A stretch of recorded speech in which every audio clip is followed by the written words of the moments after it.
I consider myself a storyteller. It's what drew me to journalism as a young kid. It's what drew me to covering politics as a reporter.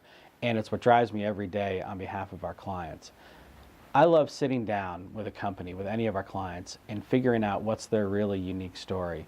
Whether it's the lowest person on the corporate ladder, the CEO, everyone has a story, and sitting down with them and digging in and using our skills as reporters to really find that story and walking out of an organization with that gem of a story that's really going to capture what that company is all about. That's what really drives me and excites me about what I do every day.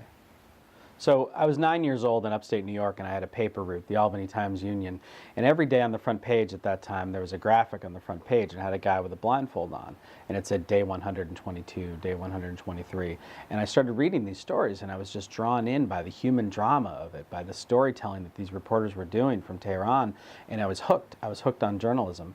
As a reporter, I got drawn to the biggest storytelling stage of them all, politics. I covered local selectmen and state reps and the governor's office, and then the presidential campaign trail, where storytelling really is a fine art. And it was that personal political drama that the readers really cared about back home as I was writing these stories. And as a spokesman, it became the stories of government and policy which really drove the day and drove the news and drove the agenda of the people I was working for.